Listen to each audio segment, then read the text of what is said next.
Welcome to the ECCV tutorial, Deep Energy-Based Learning in Computer Vision. My name is Jianwen Xie from Baidu Research. I got my PhD from University of California, Los Angeles. My current research interest lies in statistical modeling, computing, and learning. There has been growing interest and advance in deep energy-based learning. The energy-based model can unify the bottom-up representation and top-down generation into a single framework, which makes it different from the other generative models, such as generative adversarial network and variational autoencoder. This tutorial will provide a quick introduction of current deep energy-based modeling and learning methodologies. I divide the material into 4 parts. I will start from the background of energy-based model in part 1. In the second part, I will present deep energy-based models in data space. In the third part, I will introduce the energy-based cooperative learning, which is a joint training framework of an energy-based model and a latent variable model. In the fourth part, I will talk about latent space energy-based model, where we learn an energy-based model on top of a generator. I will talk about the background from the perspective of computer vision. Here's the outline. An image is a collection of numbers indicating the intensity values of the pixels, and is a high-dimensional object. A population of images, such as images of cats, can be represented by a probability distribution, which is parameterized by a set of parameters that can be trained from the observed data. Such a probabilistic model is useful for supervised, unsupervised, and semi-supervised learning, as well as model-based reinforcement learning. Therefore, studying probabilistic model is a fundamental problem in computer vision and machine learning. The energy-based models that we will study in this tutorial is one type of probabilistic models. Consider the space of all the image patches of a fixed size, for example 10 by 10 pixels. We may consider an analogy between this image space and our three-dimensional universe. The distribution of the mass between our universe is highly uneven. There are high concentrations of mass between the stars, while the mass spreads over the nebulas with low densities. The distribution of the population of natural image patches in the image space is also highly uneven. In the image space, we need to identify, map out, and catalog those high-density clusters, such as stars, as well as the low-density regions, such as nebulas. A concept is a set of images which share some sufficient statistics, and the set can also derive a statistical model which is in the form of energy-based model.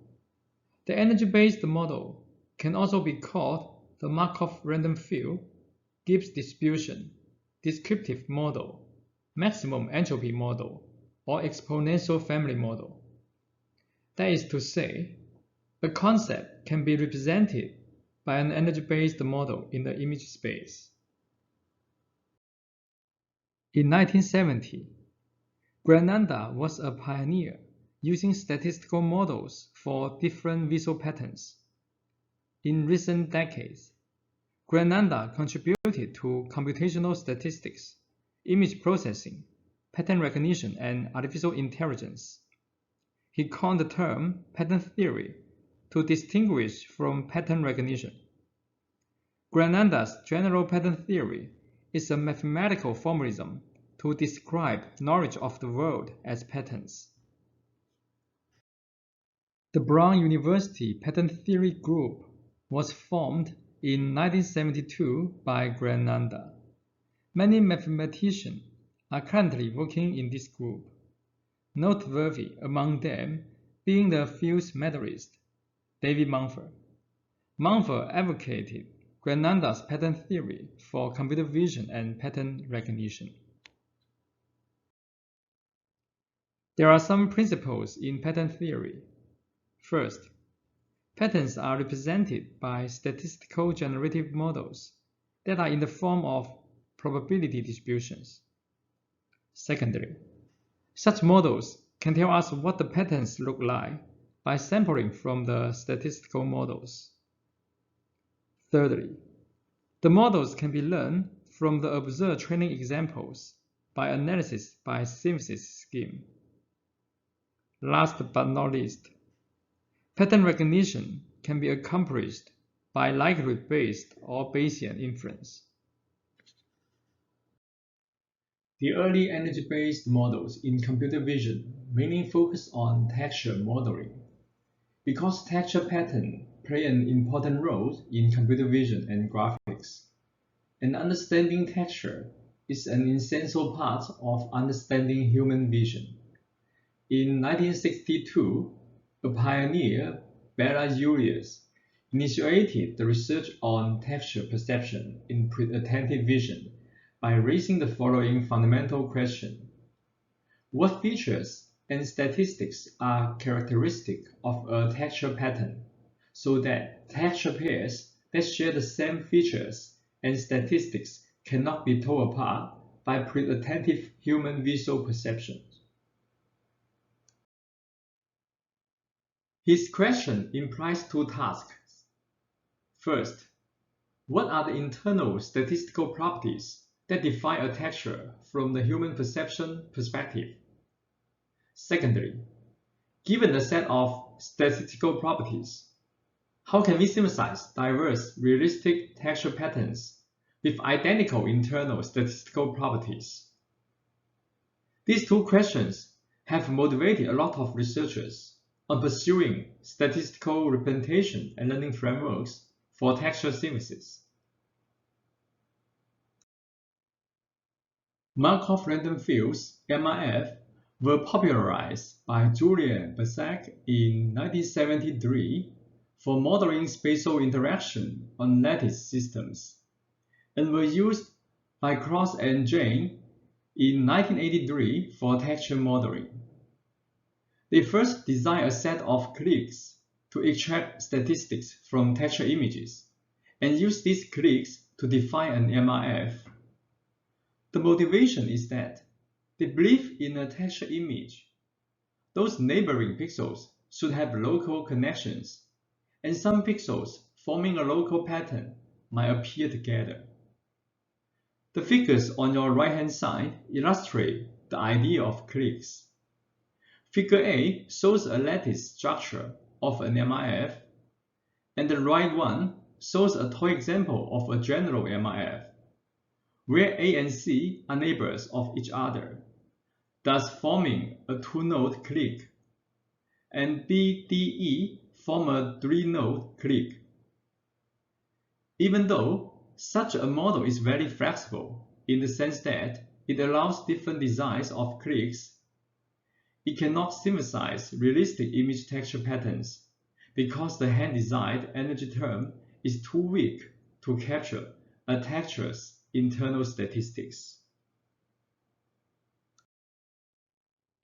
In the field of computer vision, the frame model was proposed for texture modeling.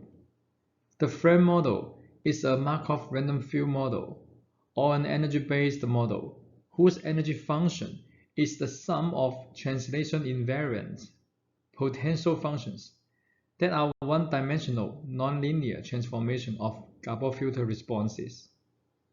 It assumes a dictionary of Gabor filters is given, and only learn weight, theta, on top of the nonlinear transformation of filter responses. These are some synthesized texture patterns sampled from the learned frame model by Gibbs sampling. Since the original frame model for texture is homogeneous, it cannot be used for object patterns The inhomogeneous frame model is a non-stationary Markov random field model that reproduces the observed statistics of Gabor filter response at all the different locations, scales, and orientations. It uses HMC for sampling. In the language of neural network, the energy function of the inhomogeneous frame model are two-layer network, in which one convolutional layer is given and one fully connective layer is learned. The sparse frame model is a sparse version of inhomogeneous frame model, where only a small number of Gabor filters are included into the energy function. The selected Gabor filters form a template of sketches that is an interpretable representation of the object. Generative boosting and shared sparse coding are two approaches to specify the frame model. The hierarchical sparse frame model is a generalization of the sparse frame model by decomposing it into multiple parts that are allowed to shift their locations, scales, and rotations, so that the resulting model becomes a hierarchical deformable template. The model can be trained by an EM-type algorithm that alternates the inference step and the relearning step. As to the inference step, given the current model, we match the model to each training image by inferring the unknown locations, scales, and rotations of the object and its parts. As to the relearning step, given the inferred geometric configuration of the objects and their parts, we relearn the model parameters by maximum likelihood estimation with MCMC. The figure illustrates the basic idea of the hierarchical sparse frame model and the mixture model. A three-layer hierarchical model with 2x2 parts is visualized in Figure A by displaying the synthesized images generated from its part models by MCMC. Figure B displays an example of inference of the hierarchical sparse frame model on a testing image, with bounding boxes showing the inferred locations, scales, and rotations of the objects in red color and parts in blue color. Figure C illustrates a mixture of hierarchical sparse frame models as an NO graph. Even though the model is more interpretable with a hierarchical representation, learning such an explainable hierarchical EBM is not efficient because its learning involves structured learning and dynamic programming. Also, adding more layers in the model is neither easy nor straightforward. To improve the expressive power, the deep frame model replaced the Gabor filters by VGG feature and learn one fully connective layer. These are the generative examples by long-string sampling from the learned deep frame model. Instead of using filters from pre-trained ConvNet, the filters can be learned from the observed data. The resulting model is the generative ConvNet model. Such a model can be considered a recursive multi-layer generalization of the original frame model. It is also a deep energy-based model. Let I be an image. The generative ConvNet model is a probability distribution defined on image domain. Q is a reference distribution, for example, a uniform or Gaussian distribution. Z is the normalizing constant. Fi is parameterized by a ConvNet structure that maps the input image to a scalar. Theta contains all parameters of the ConvNet.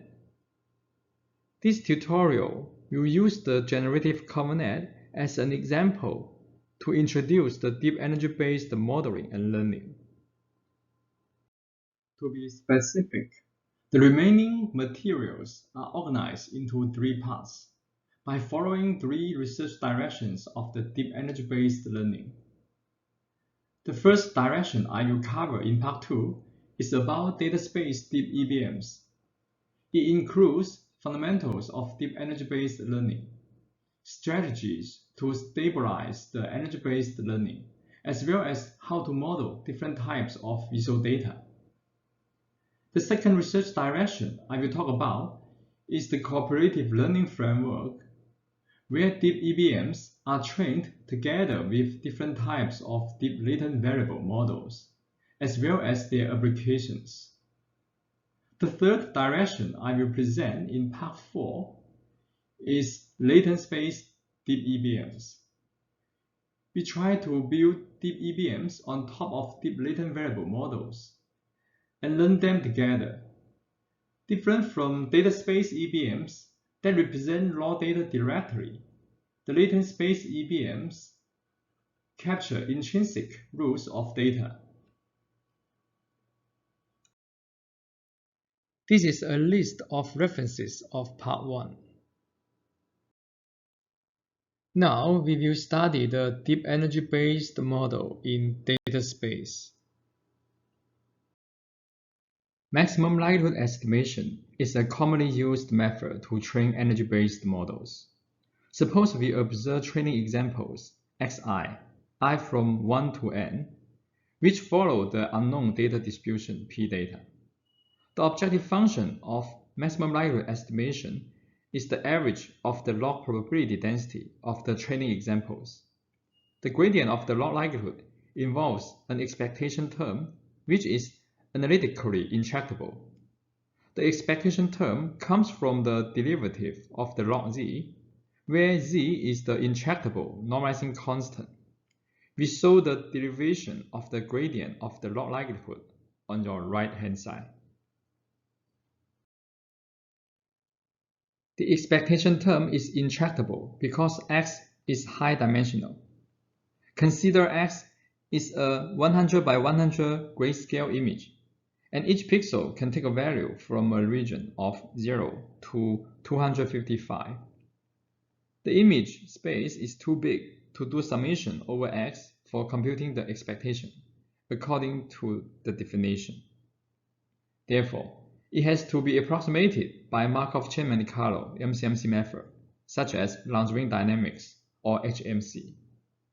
To be specific, we can sample x tilde from the model distribution and use the sample average to approximate the expectation.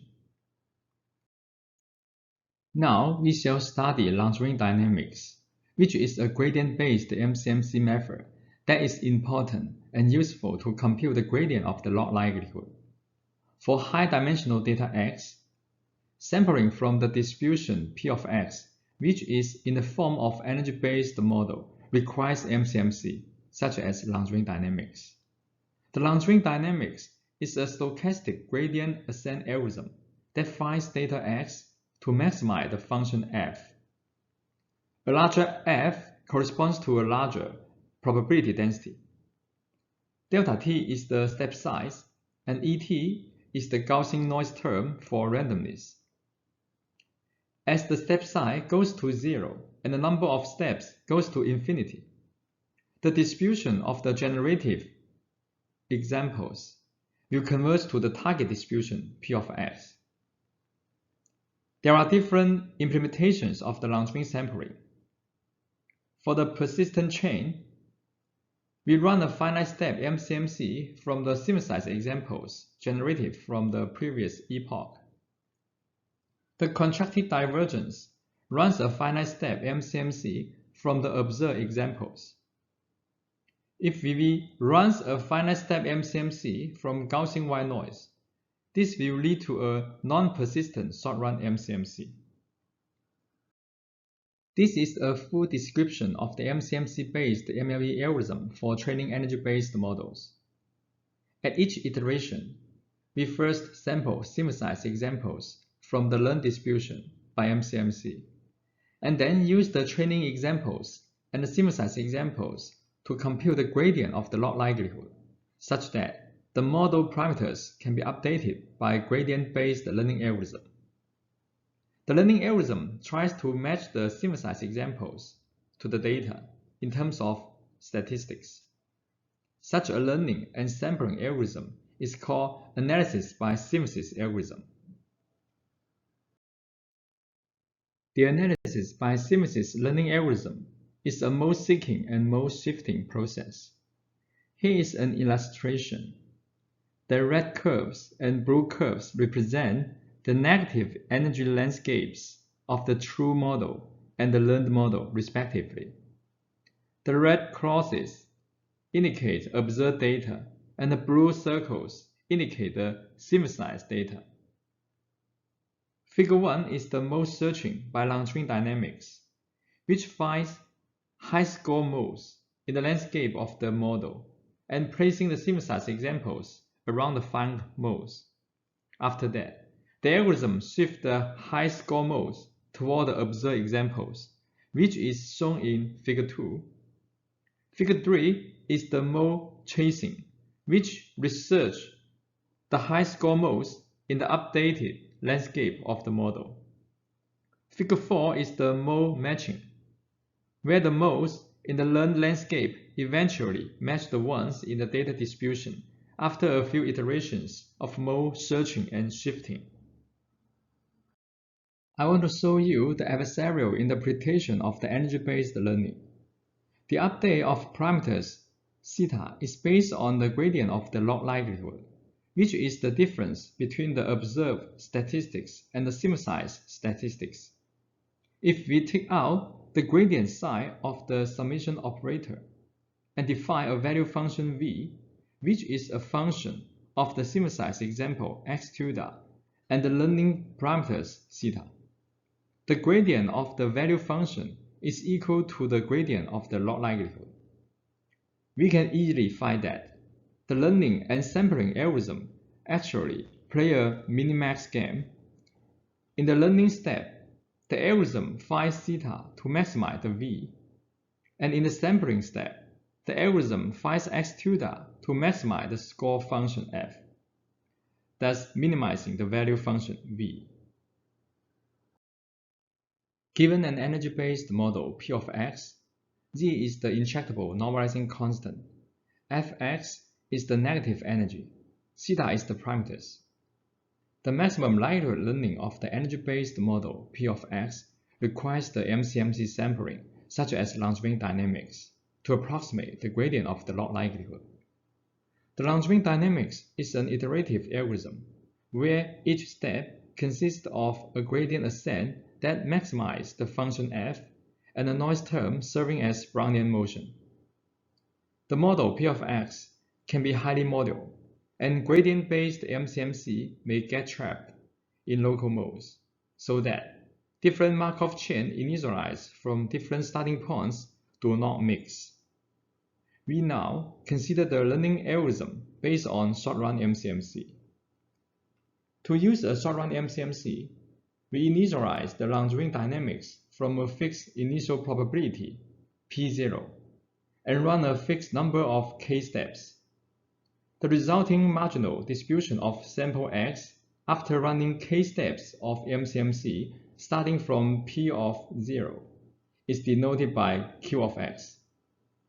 Since the short-run MCMC is non-convergent, so Q of x is not equivalent to the target distribution P of x, and x is highly dependent to its initialization.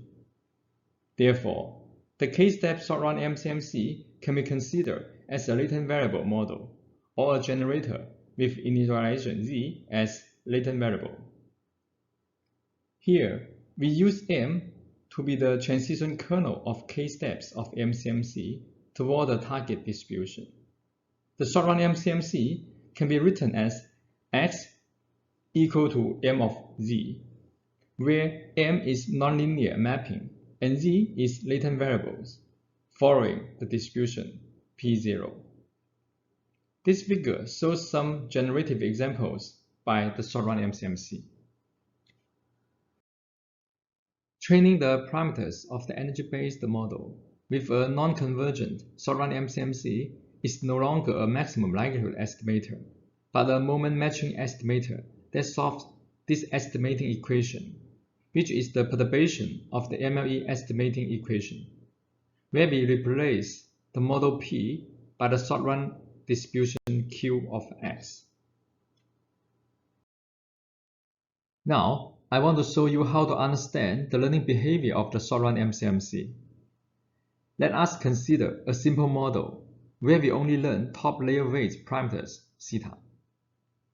The blue curve illustrates the model distributions corresponding to different values of parameters.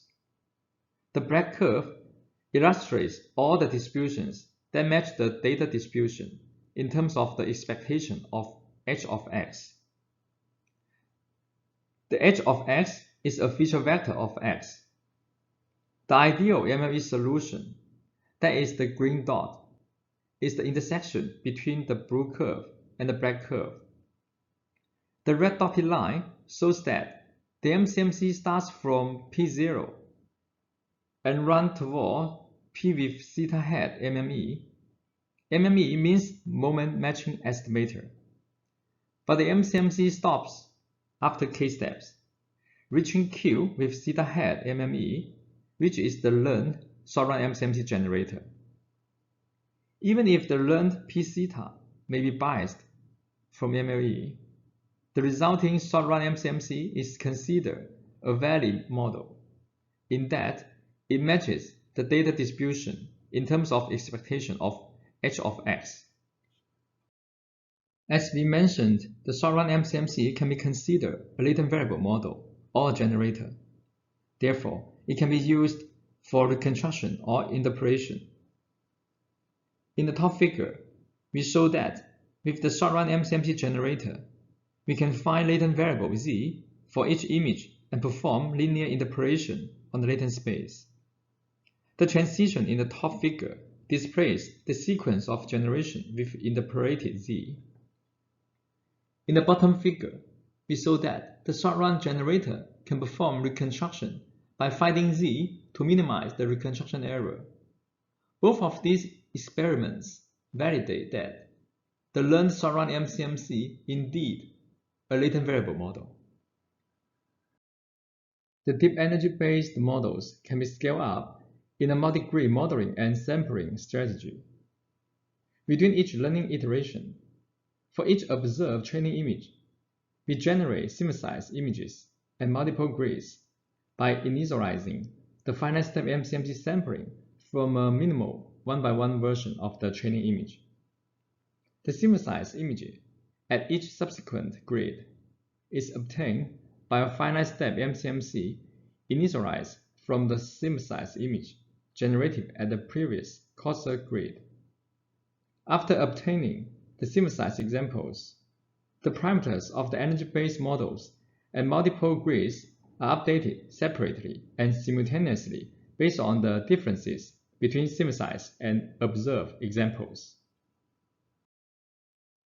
The multi-grid or multi-resolution modeling and sampling can be used for image generation, image indenting, and feature learning for classification. The high-resolution energy-based model can be trained in a multi-stage cos-to-phi expanding and sampling scheme. We incrementally grow the EBM from a low resolution to a high resolution by gradually adding new layers to the energy function.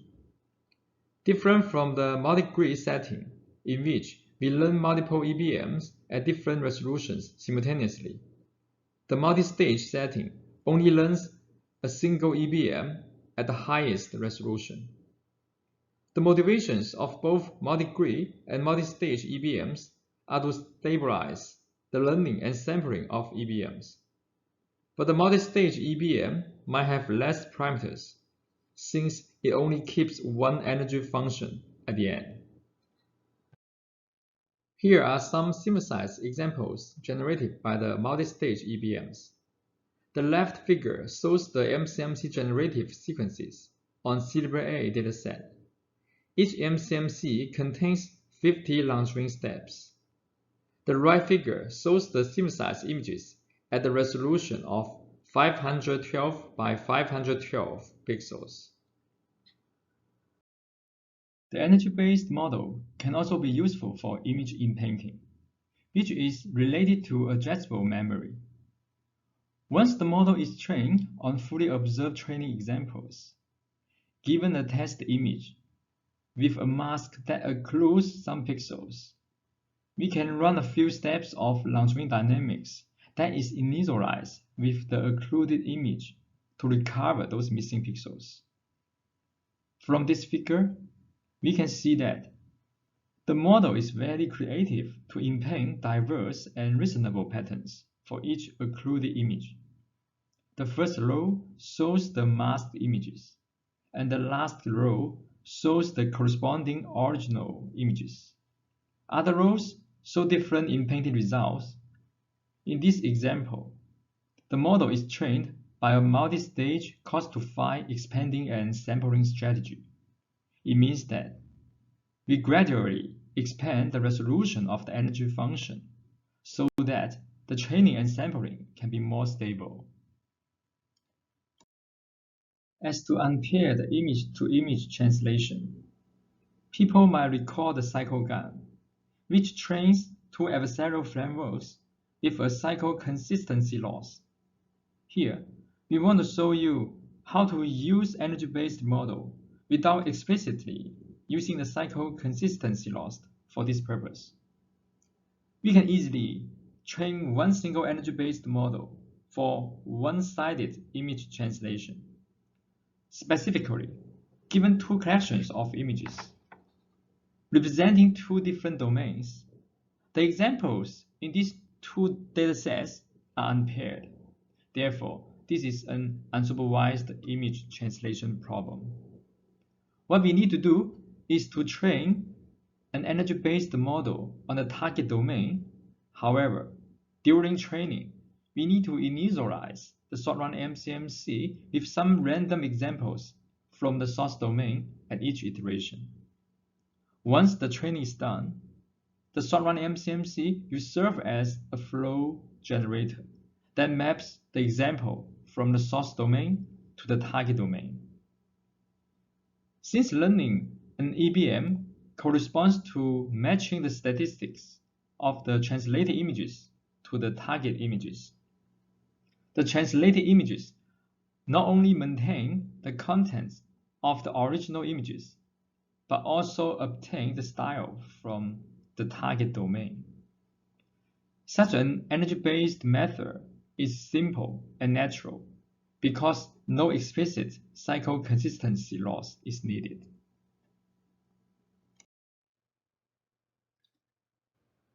Now we will talk about using energy-based framework for internal learning.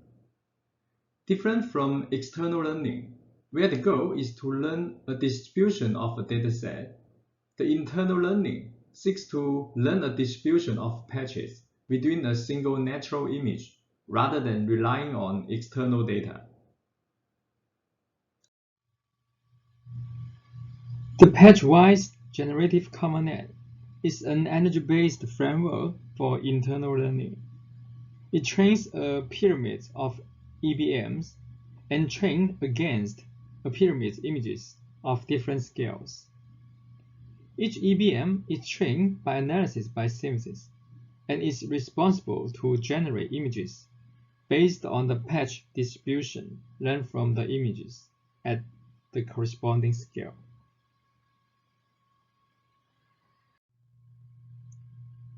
A cost-to-find sequential training and sampling strategy is used to train the model efficiently.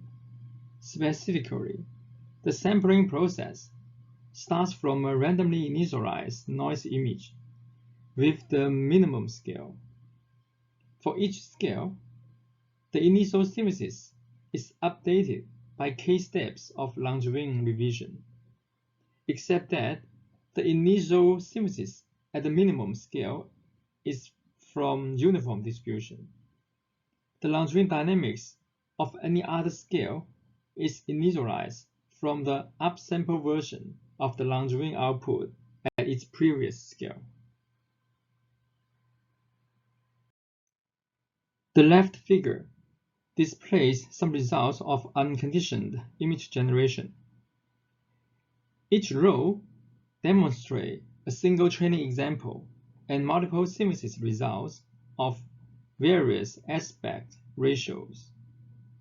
The framework is able to generate realistic images with arbitrary size and aspect ratios by sampling from the learned distribution that capture different scales of internal statistical properties of patches within the input image. The right figure shows the influence of the numbers of scales that we use in the model. Given a single image, can we learn to increase its resolution without relying on external data? The patch-wise generative common-net can perform this task. We first learn a model on this single image.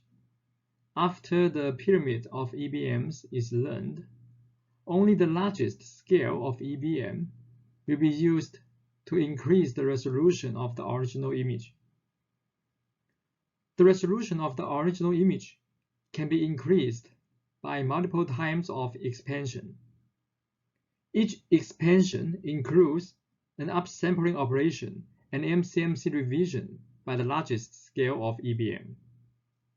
This figure shows some example results of single image super resolution. Given a background image, we can manipulate it by either copying and moving some region or pasting an external object in it. The patch-wise generative common-net can blend the pasted object with the original background image or smooth the artifacts due to editing. We first train the model on this background image and obtain a pyramid of EBMs. We then create the downsample version of the edited image. We then use the pyramid of the learned EBMs to perform the multi-scale sequential sampling, starting from the downsampled version of the edited image. The multi-scale MCMC revision can smooth the artifact of the edited image by minimizing the energy function at different scales. Here are some examples. The top example shows that the model can blend the original image with an external object by preserving the object's identity and applying the learned texture and color information to the object. The left example shows that if the edited image is a painting that specifies the layout of semantic object, then the resulting synthesis will be an image in which the global structure of the painting is preserved, while the texture matching the background image. The right example shows that the method can remove the artifact of the edited image where some region of the image is edited. Now, I want to talk about some generalizations of the generative common-net. The spatial-temporal generative common-net is an energy-based generative framework defined on video. It generalizes the generative common-net by using a bottom-up spatial-temporal common-net to parameterize the energy function, which is helpful to capture spatial-temporal information from videos. The model is in the form of exponential tilting of a Gaussian reference distribution and trained by analysis by synthesis. Longitudinal dynamics is used to draw samples from the distribution. Dynamic textures or texture motions exhibit statistical stationarity in a temporal dimension. Examples include flowing water, spatial-temporal filters that are convolutional in both spatial and temporal domains can be used to design the energy level F. Here, we have some synthesis examples generated by the energy-based model that use 3 layers of spatial-temporal convolutions with rule nonlinearity and subsampling operations. For each example, the first one shows the observed video, and the rest two are generated by long-range sampling from the model.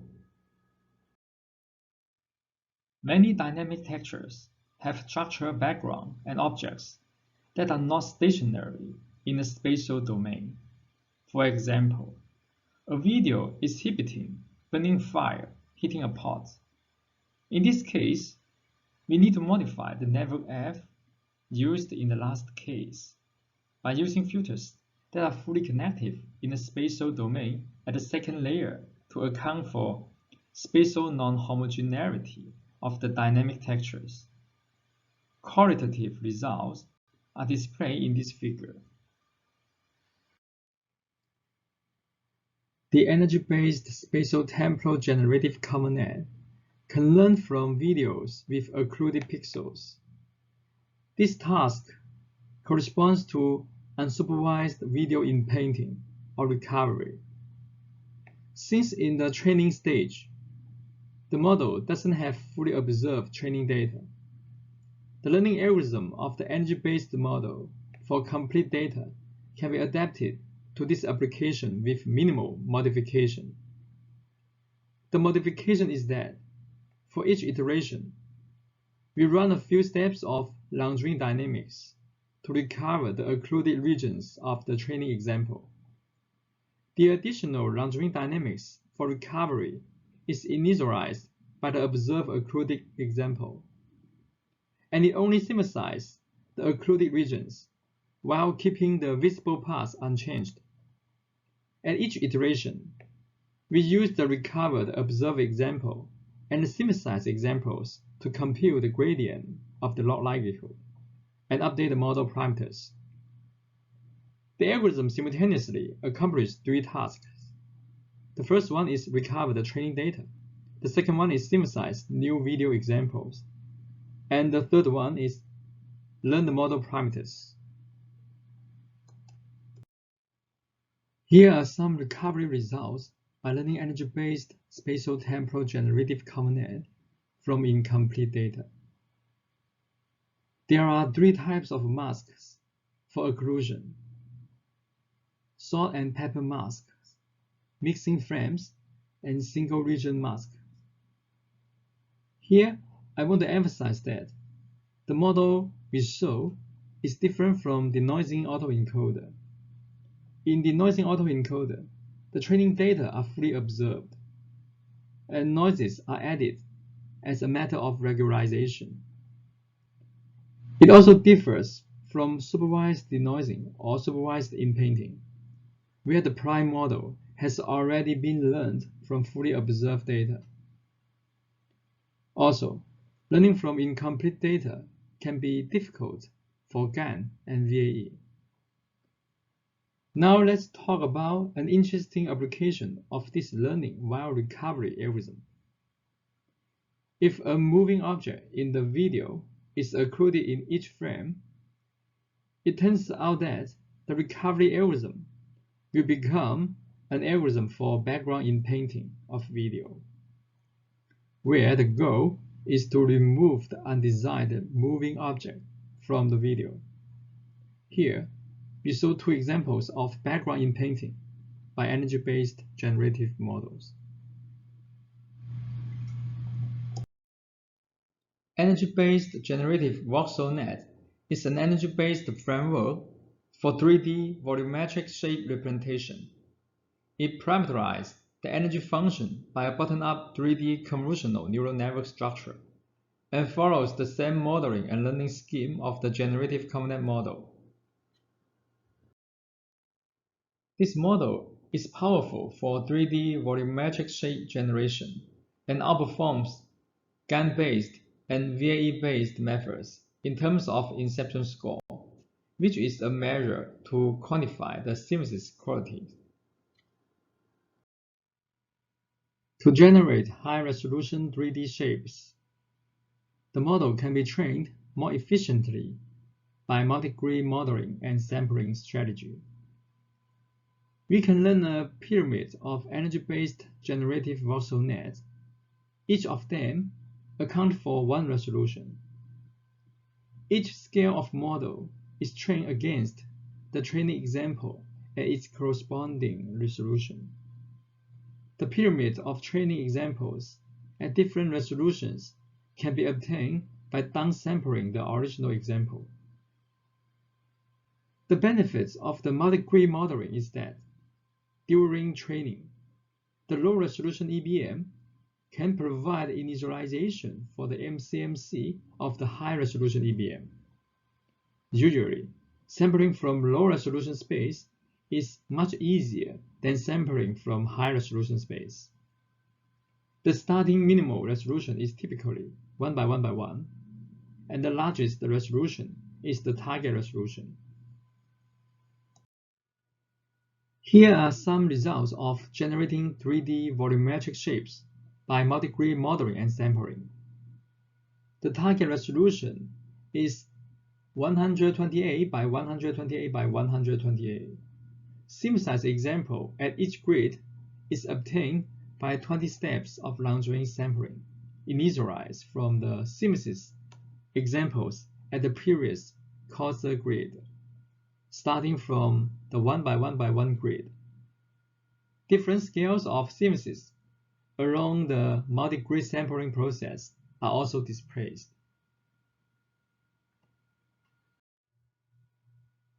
"3D shape recovery" is another interesting application of the generative voxel net.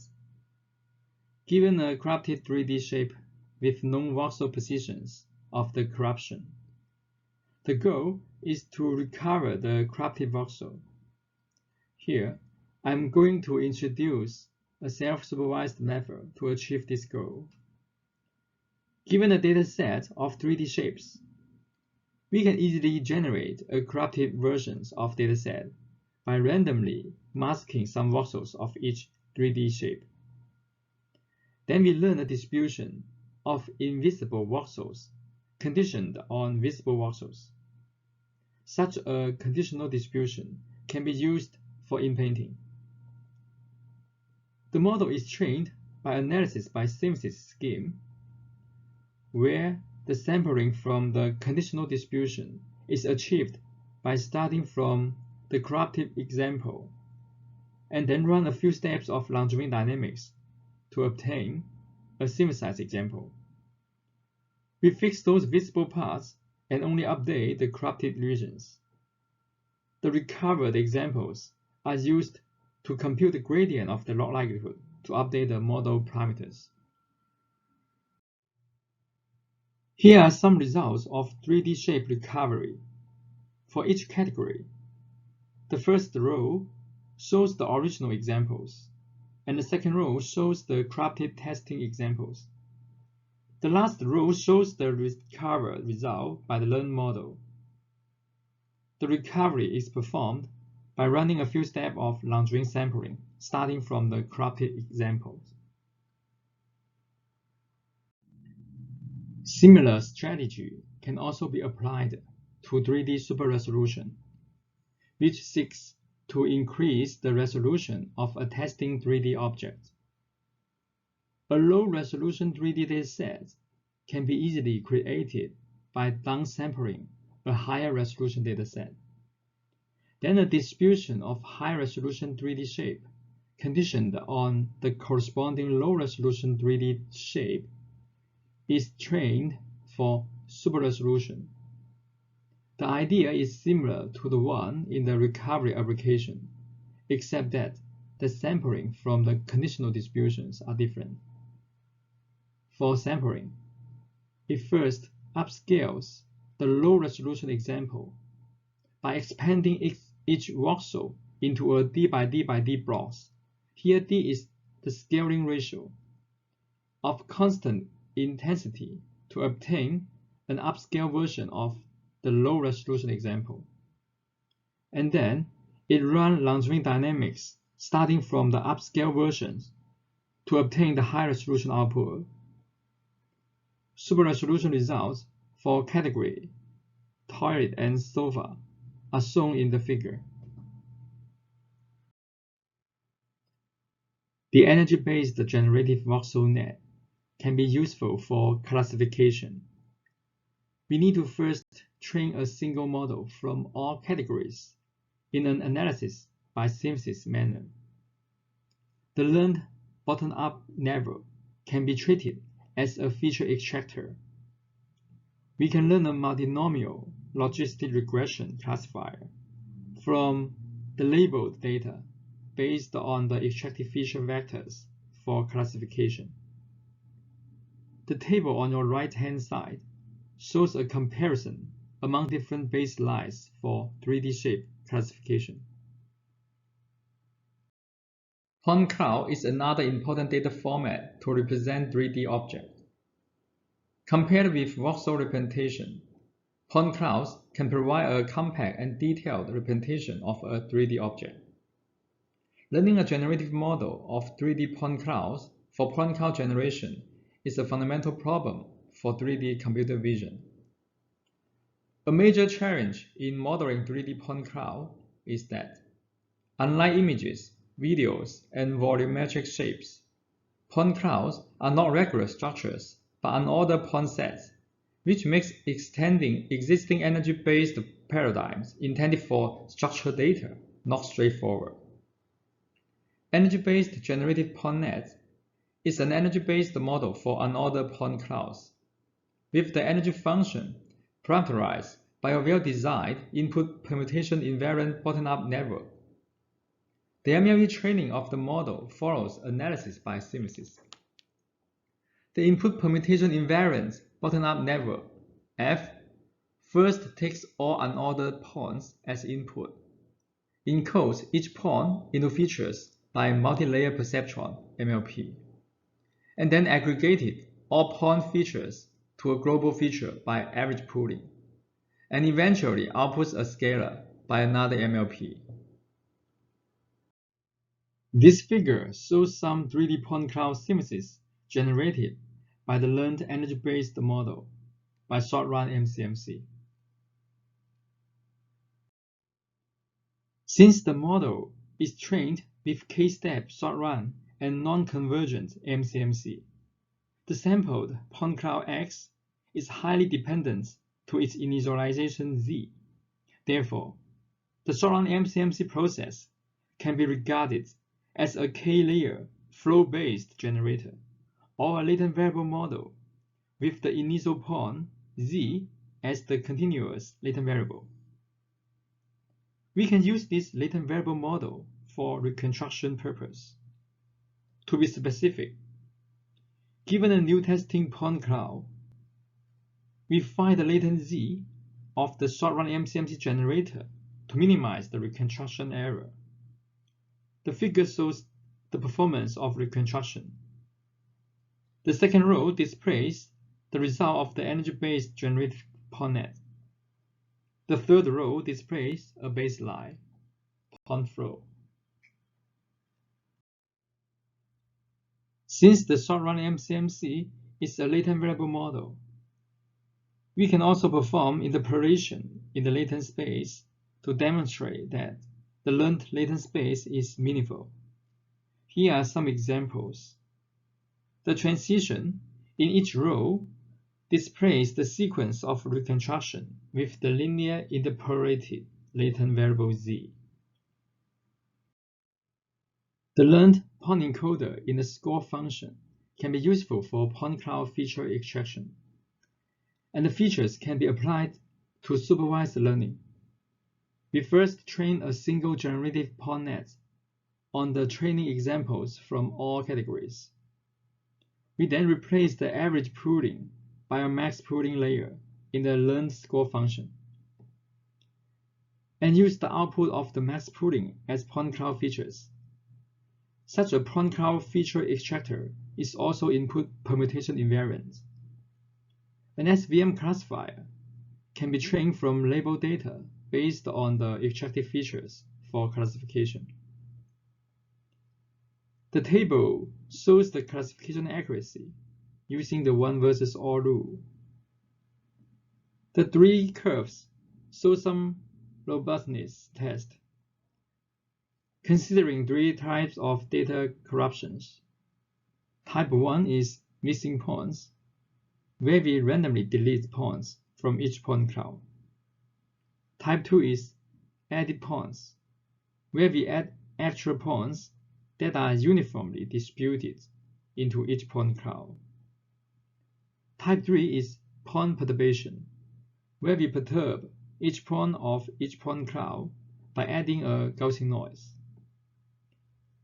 We report classification accuracy of the classifier on the corrupted version of point cloud data. The performance decreases as the corruption level increases.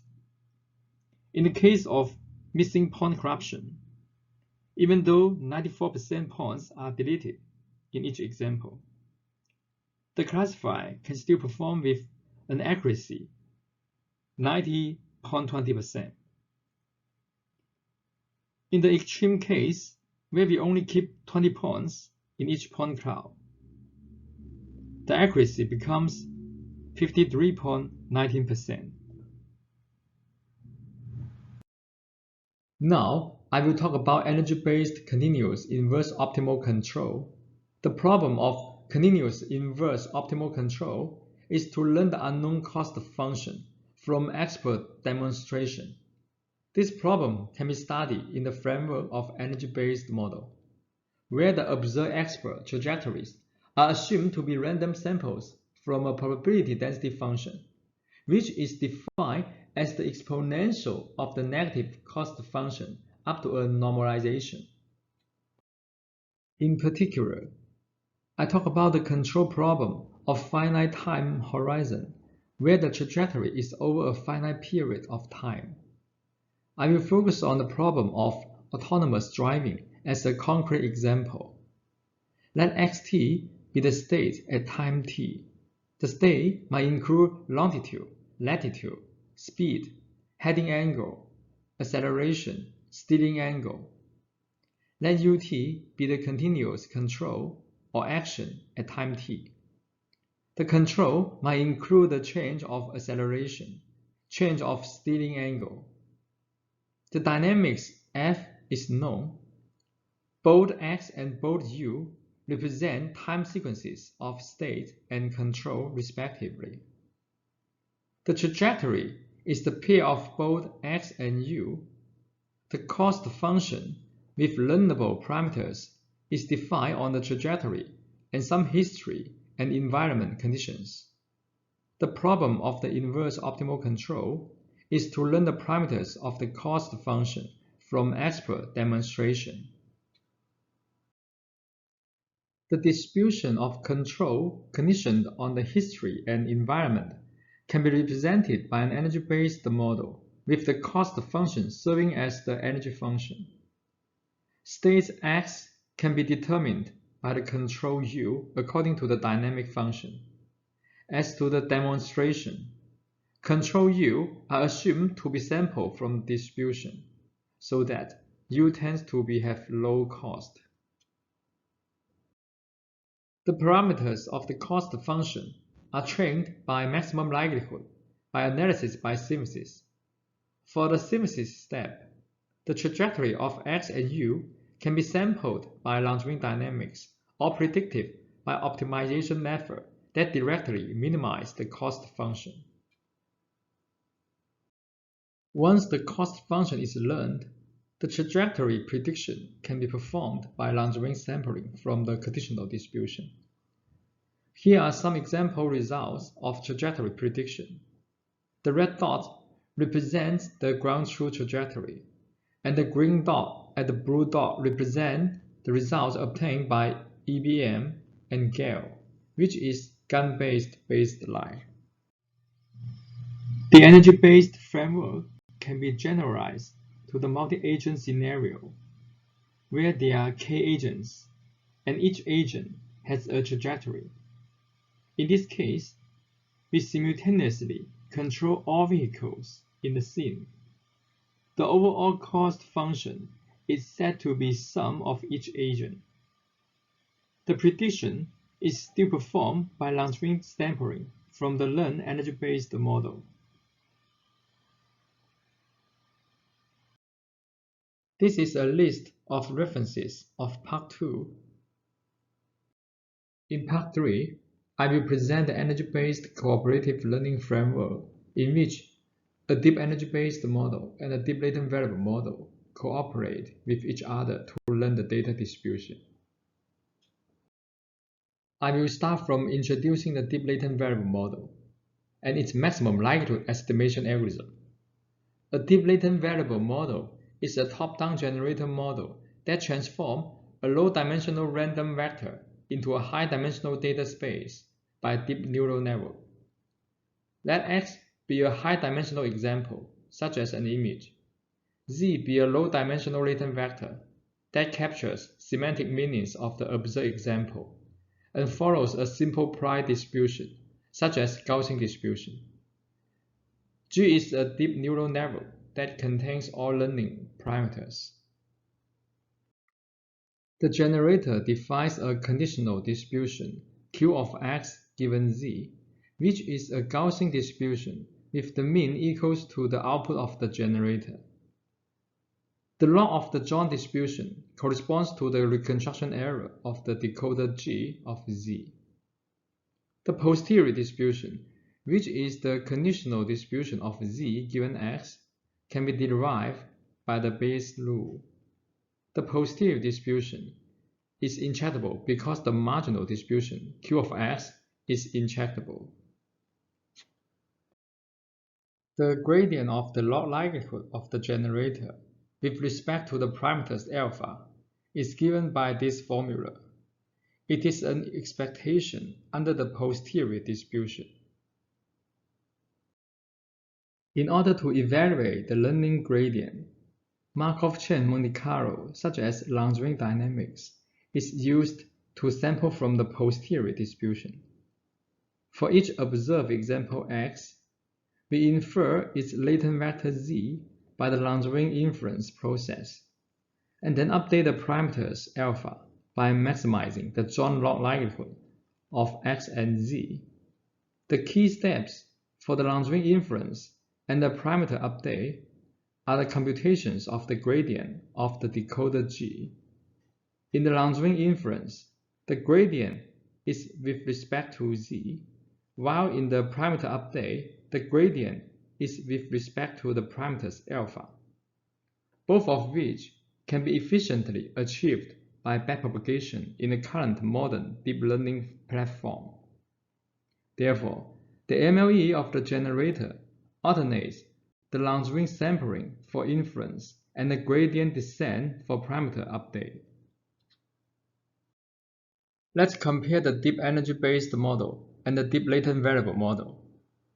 The deep energy-based model has a bottom-up network that maps the data into a scalar, which serves as an objective, value, or cost. The energy-based model is easy to specify and define an explicit density, but it's hard to draw samples. It is powerful to approximate the data distribution.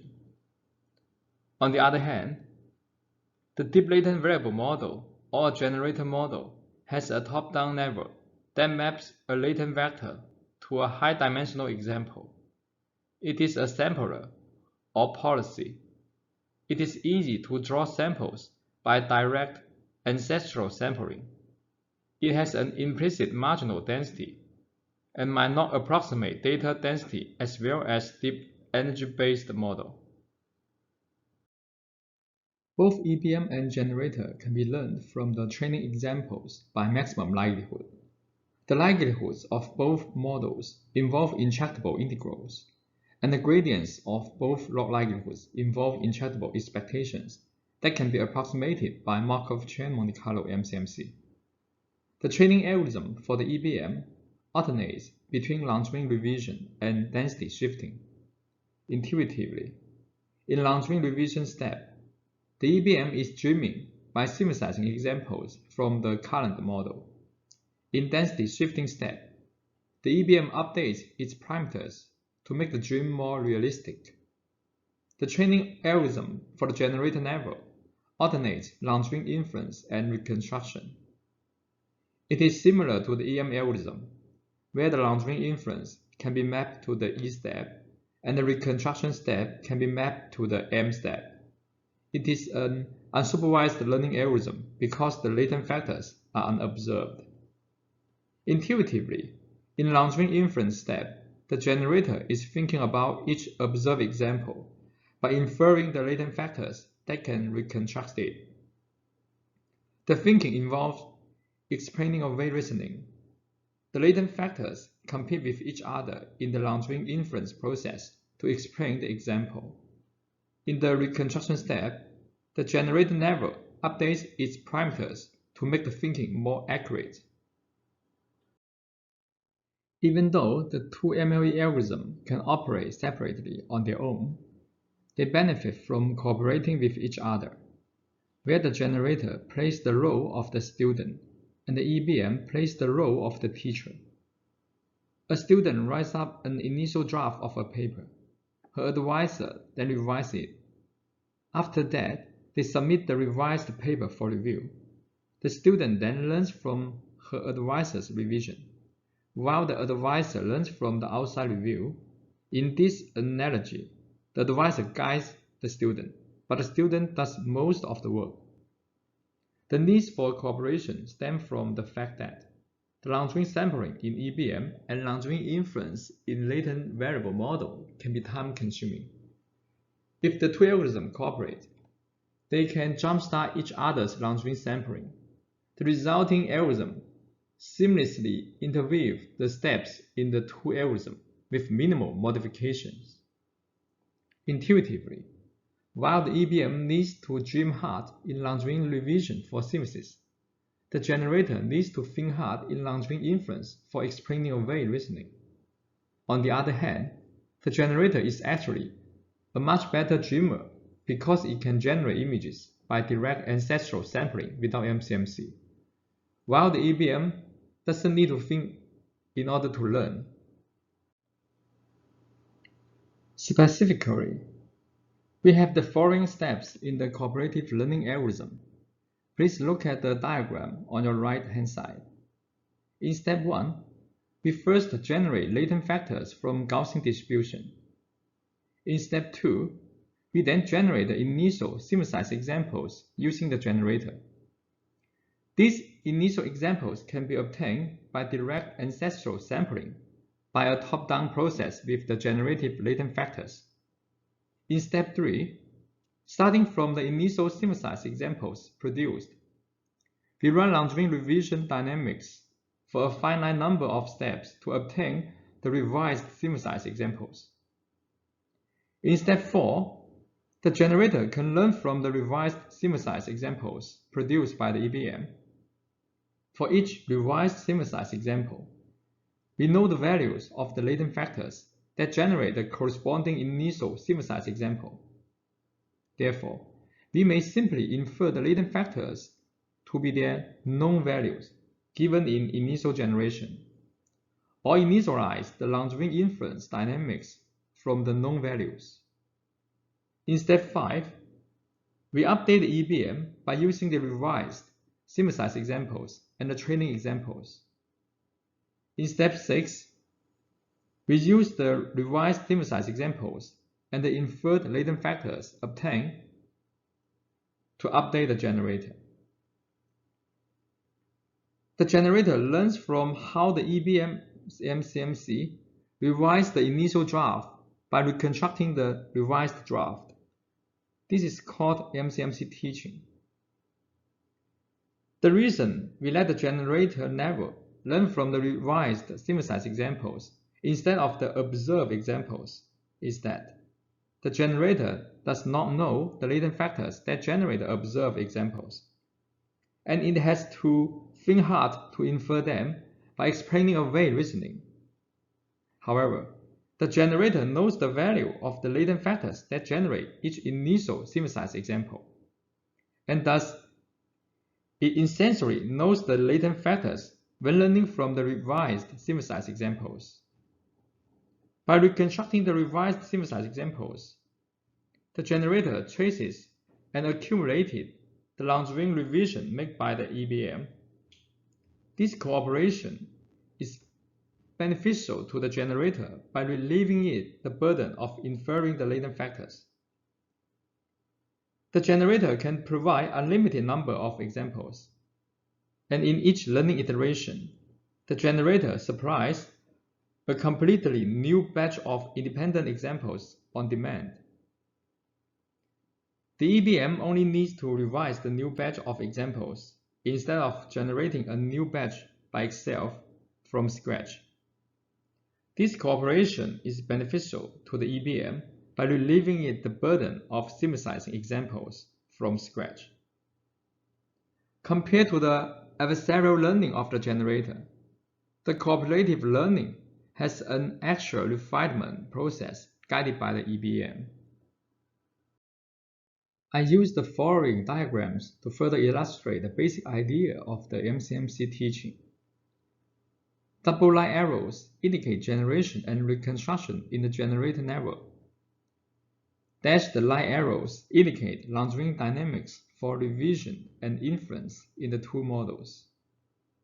The diagram on the left illustrates a more rigorous method, where we initialize the inference of Z tilde from Z hat, and then update the parameter alpha of generator based on Z tilde and X tilde. The diagram on the right shows how the two models jumpstart each other's MCMC without Lagrange inference. In the cooperative learning algorithm, the part of learning of the EBM is modified contracted divergence, and the part of learning the generator is MCMC teaching. In the traditional contractive divergence, the Lagrange dynamics starts from the observed training examples. In cooperative learning, the Lagrange dynamics starts from the initial synthesized examples generated by the generator. Let M theta be the Markov transition kernel of multiple steps of Lagrange dynamics that samples EBM p theta. For any distribution P and any Markov transition kernel M, let M times P be the marginal distribution obtained by running the Markov transition M from P. The learning gradient of the EBM at iteration T is the gradient of KL divergence between P data and P minus KL divergence between MQ and P. The MQ is the marginal distribution obtained by running the Markov transition M from the generator Q.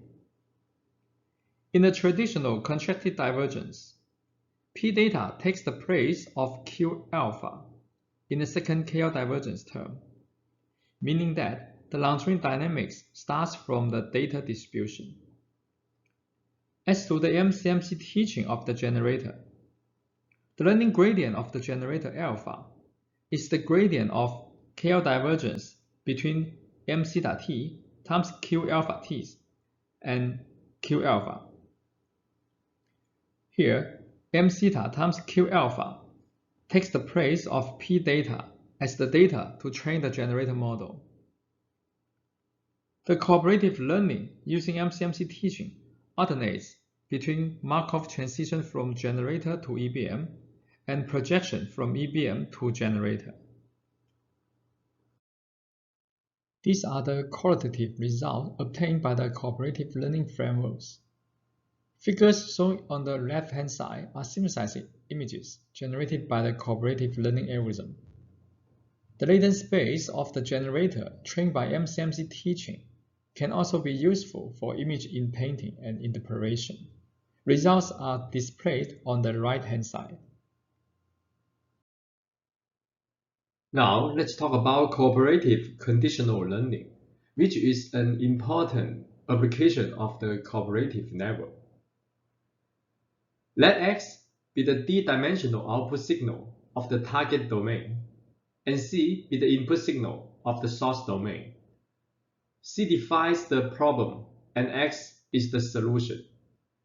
The goal of the conditional learning is to learn the conditional distribution P of X given C, which is the distribution of the target signal given the source signal, or the distribution of solution given the problem.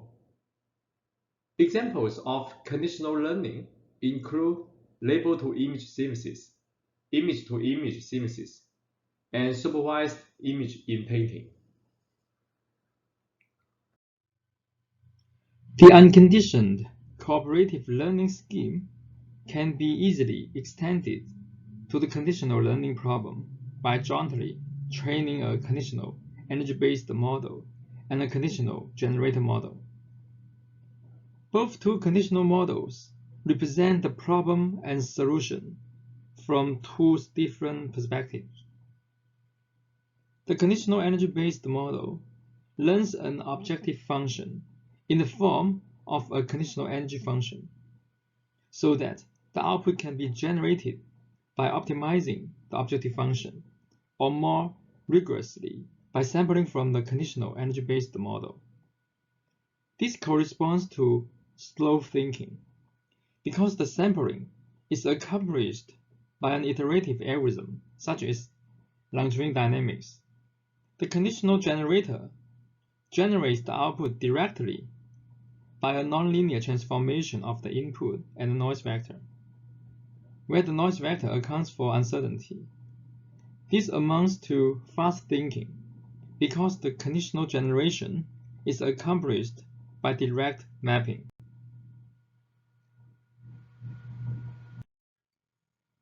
The two conditional models are trained jointly in a cooperative manner, where the conditional generator serves to initialize the sampling process of the conditional energy-based model, while the conditional energy-based model refines the initial solution by an iterative algorithm. We call the conditional generator the fast-thinking initializer, and the conditional energy-based model the slow-thinking solver. The solver learns from the difference between the refined solution and the observed solution, while the initializer learns from the difference between the initial solution and the refined solution. Here are some examples of image generation conditioned on class level. The figure on your right-hand side displays the top-down level that we used for the conditional generator and the bottom-up level that we used for the energy function. Here are some examples for supervised image-to-image generation by the Learn Generative Cooperative level.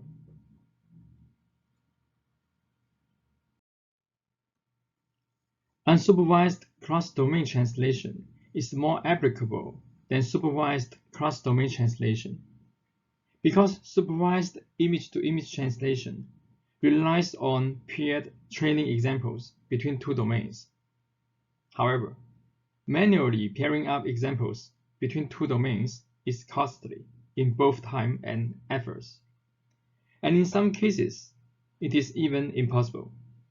For example, learning to translate a photo to Van Gogh-style painting requires plenty of real-scene photo paired with their corresponding paintings for training.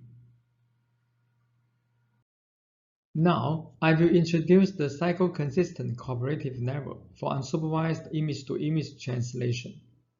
Suppose we have two image collections from domains X and Y respectively.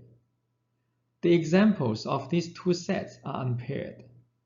The cycle coop net simultaneously learn and align two cooperative levels. Each contains an EBM and a generator for one direction of translation. We take the direction from Y to X as an example. The generator G from Y to X, which is parameterized by an encoder-decoder, maps examples from source domain Y to the target domain X, while the energy-based model P of X further refines the mapped result by long-chain dynamics, such that the revised results match to the examples in the target domain in terms of the statistical properties. The other pair accounts for the other direction. Two directions of mapping are aligned by enforcing mutual invertibility on the two generators. Now, we are going to talk about the learning algorithm of cycle-consistent cooperative network. The algorithm is called alternating MCMC teaching which iterates the following 3 steps. First, cross-domain mapping. Secondly, density shifting. Third, mapping shifting with cycle consistency. In step 1, which is cross-domain mapping, for each domain, we randomly sample some training images and use the generator, which is an encoder-decoder structure, to map them to the other domain. The output of the generator is revised by a few steps of MCMC of the EBM in the other domain. This means that those translated examples will be sent to the local modes of the EBMs. The generators are visualized as arrows in this figure, with red color indicating a mapping from domain Y to X, and blue color indicating a mapping from domain X to Y. We will use X and Y to represent training data, X hat and Y hat to represent outputs by the generators, and X tilde and Y tilde to represent the outputs of the MCMC by the EBMs. In step 2, given the refined sequences X tilde and Y tilde and the observed data, the EBMs can update their parameters, which is equivalent to shifting the EBM density toward the data distribution. Step 3 is about how to update the translator or generator G. Each translator G is trained with MCMC teaching laws, which means they shift their mapping to the EBMs. We also align these two mappings by enforcing GY to X and GX to Y to be inverse functions of each other. This amounts to adding a cycle consistency loss in practice. Here are some unsupervised image-to-image translation results by the cycle-consistent cooperative network. We can generalize the cycle-consistent cooperative network to learning a translator between two domains of sequences, where paired examples are unavailable. For example, given an image sequence of Donald Trump's speech, we can translate it to an image sequence of Obama, where the appearance of Donald Trump is transferred to Obama, but the speech is in Donald Trump's style. In order to adapt the original cycle-consistent cooperative network to image sequence translation, we learn an actual recurrent model in each domain to predict future image frame given the past image frames in a sequence. We use Rx and Ry to denote recurrent models for domain X and Y respectively. Each recurrent model is trained to minimize the output reconstruction error.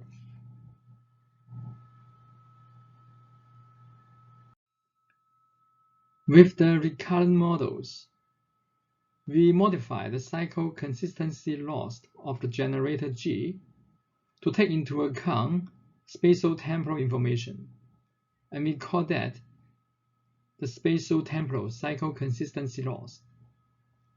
The final loss for training generator G and the recurrent model R is a sum of the recurrent loss, the spatial-temporal cycle consistency loss, as well as the MCMC teaching loss.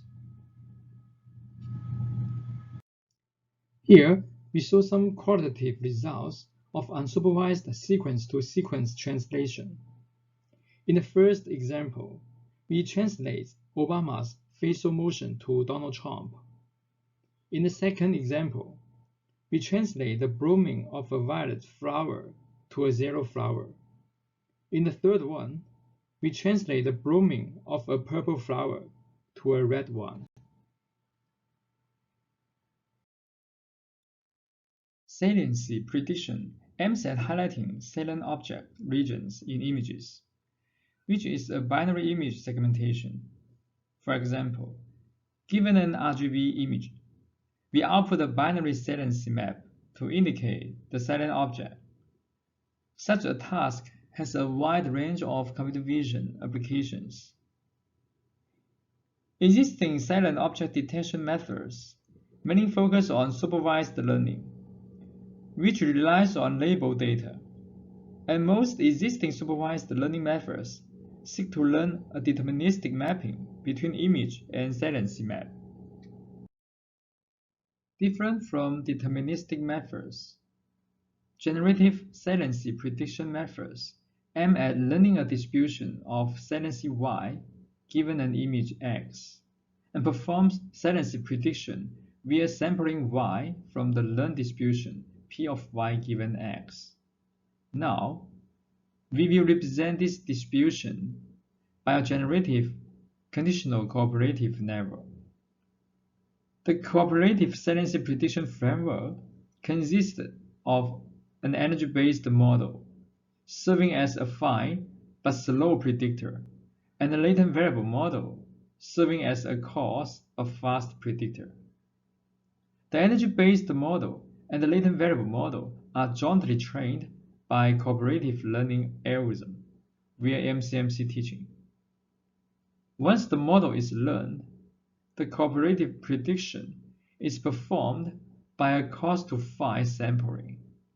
That is, given an input image, the energy-based model and the latent variable model cooperative with each other to output the results. Let X be an image and Y be a saliency map. The energy-based model can define an explicit conditional distribution of the saliency map Y given the image X. The energy function is defined on both X and Y, which maps both X and Y to a scalar. This energy function can be regarded as a trainable cost function of the task of saliency prediction, while the prediction process by long-term dynamics can be considered as finding Y to minimize the cost U of Y and X given an input X. Such a framework can learn reliable and generalizable cost function for saliency prediction. However, due to the iterative sampling process, EBM is a slow but fine saliency predictor. On the other hand, the latent variable model defines an implicit conditional distribution of saliency Y given an image X. The saliency prediction can be achieved by an ancestral sampling by first sampling a Gaussian white noise Z and then transforming the noise and the image X to the saliency map Y.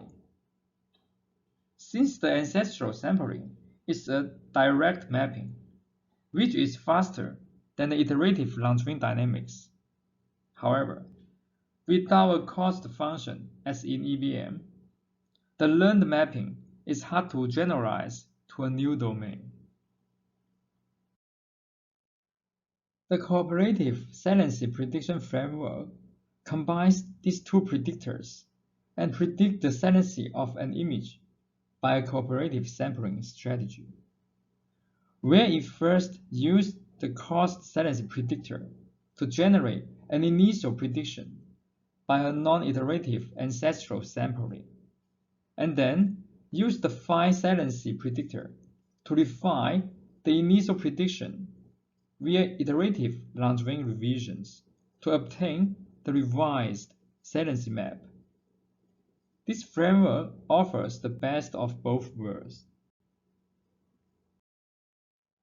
As to the training, at each iteration, for each input image, the algorithm first generates a saliency prediction by ancestral long-range sampling, and then use the generative prediction to update the EBM and the latent variable model, respectively. This is a standard learning process of the conditional coordinate, where the input image is the condition, and the saliency map is the output. Here are some prediction results generated by the learned model. Given an input image, the saliency map is stochastic, and we can use a sample average as the final prediction.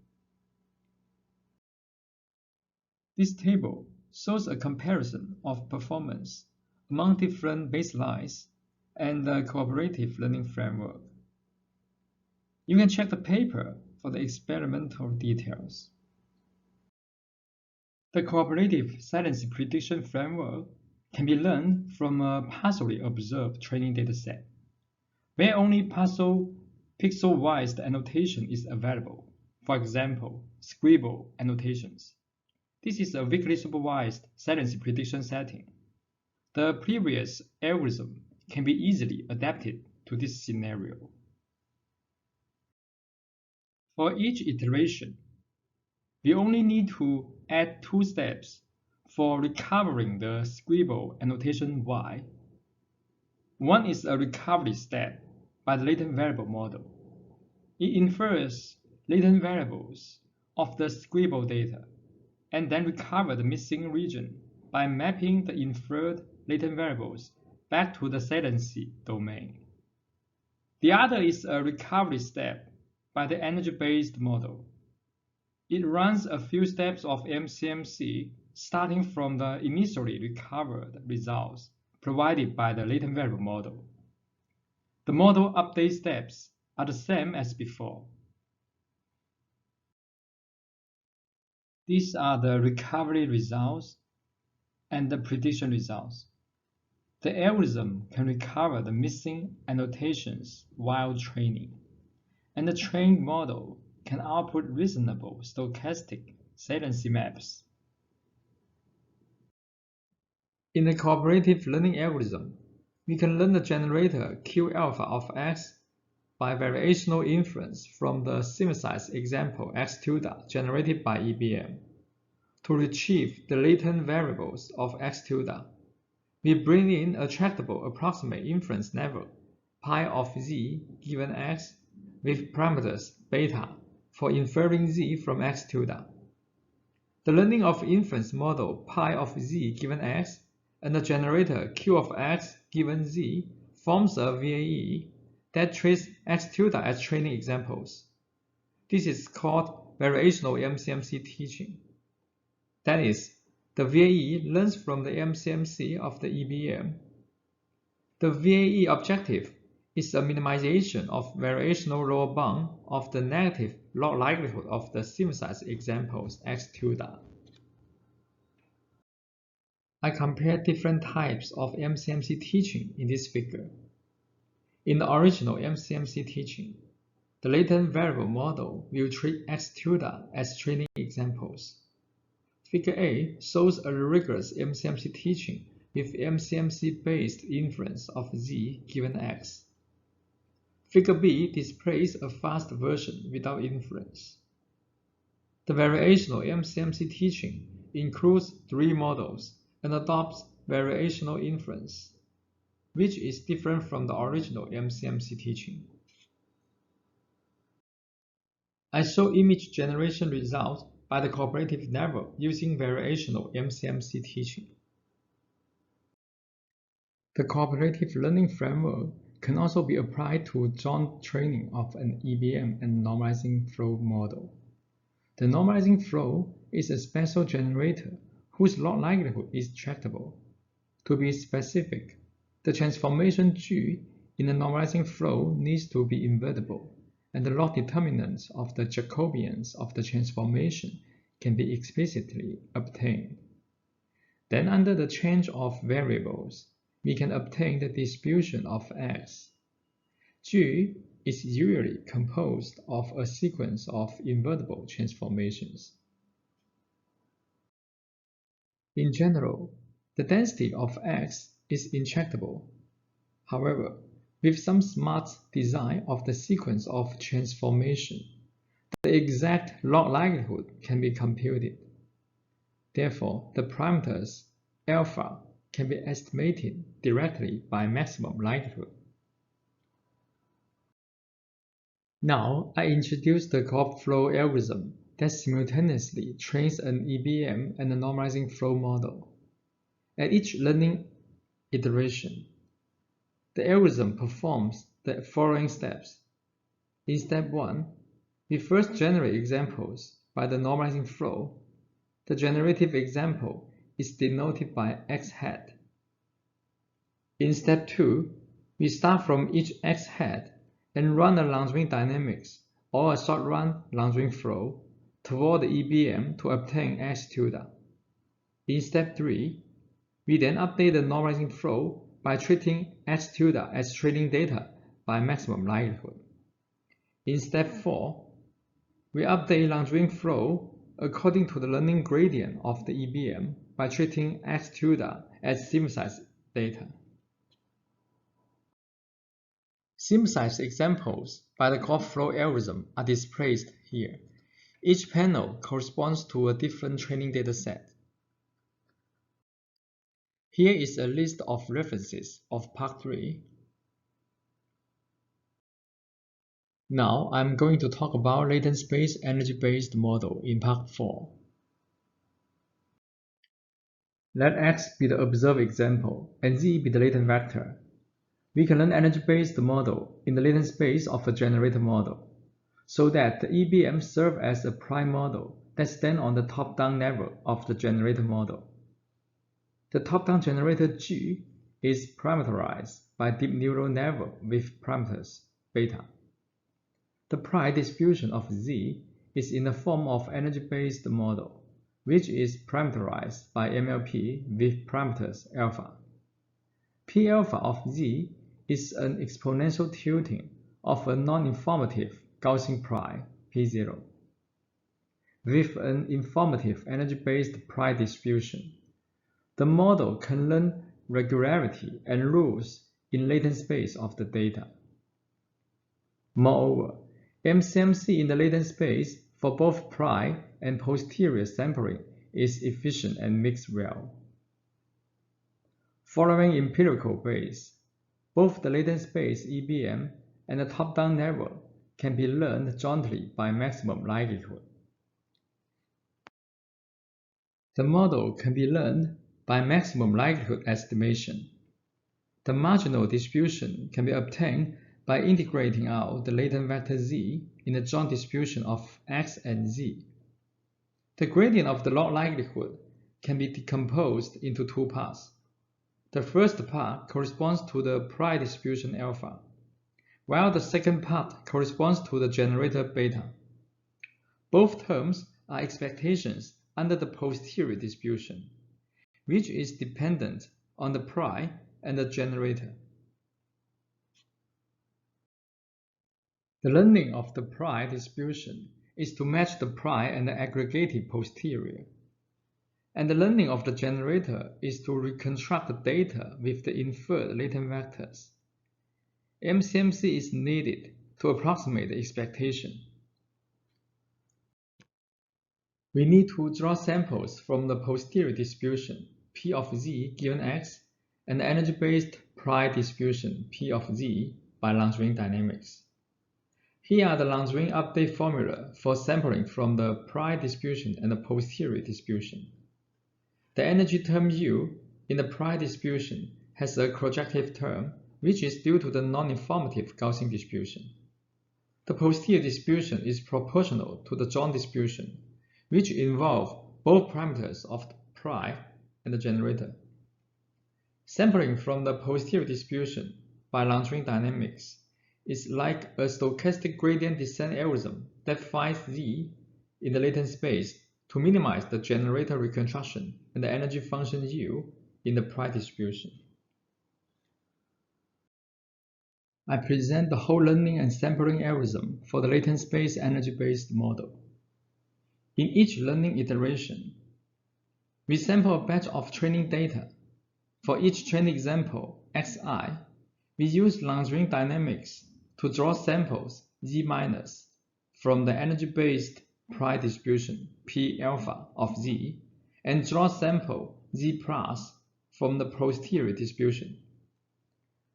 We then compute the learning gradients by using the samples from the pry and the posterior distribution to update the pry distribution and the generator, respectively. These are the synthesized examples by the latent-based, energy-based model. Traditional saliency prediction methods are typically supervised or semi-supervised because they rely on labels or annotations. They are also deterministic because they learn a direct one-to-one mapping from image to salience map. A conventional framework for deep silent object detection involves two main modules. The first one is a convolutional encoder-decoder for salience map generation. The second one is a loss function to guide the encoder-decoder for parameter update. The goal of the above two modules is to achieve a mapping function from the input image space to the output saliency space. Two main issues exist in the conventional deep saliency frameworks. First, the sliding window-based convolutional operation makes the deep saliency model less effective in modeling the global contrast, which is essential for silent object detection. Secondly, the one-to-one deterministic mapping or regression mechanism makes the current framework impossible to estimate the pixel-wise confidence of model prediction. Also, deterministic method usually doesn't have stochastic property. It is hard to learn from incomplete data or cannot be used for unsupervised learning setting.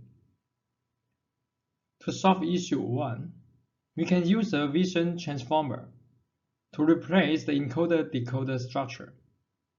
For example, Swin presents a hierarchical transformer with a shifted windowing scheme to achieve efficient transformer network with high-resolution images as input. Also, we can study generative modeling of the supervised saliency prediction problem by using a generative model framework. That is, we try to learn the probability distribution of saliency map given an input image.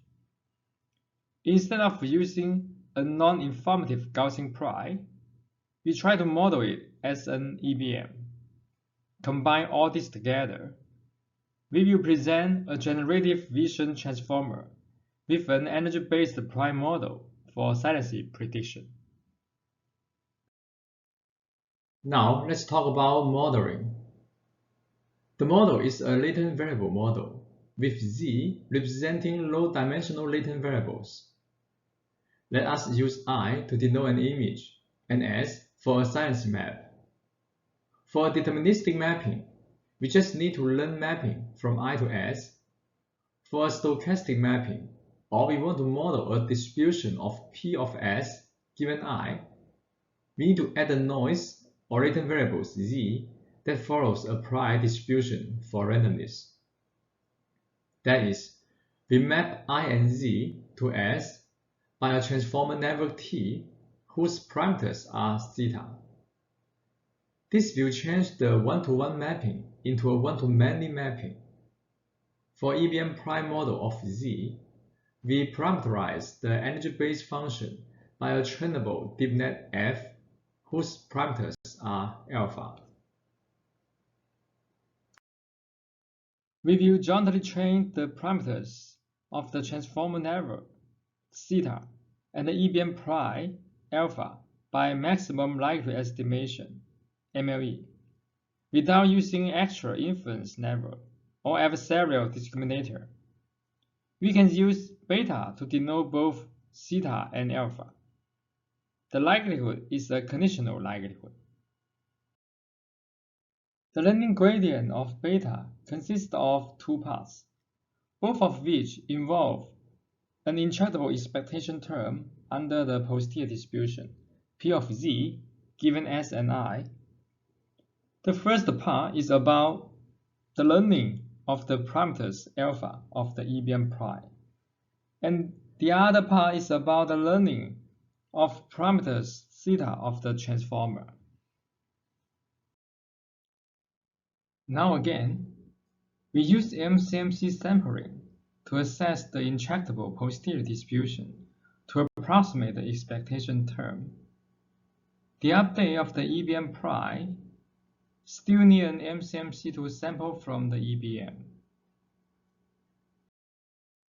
We use Langevin dynamics, which is initialized with a Gaussian noise distribution P0 for MCMC sampling.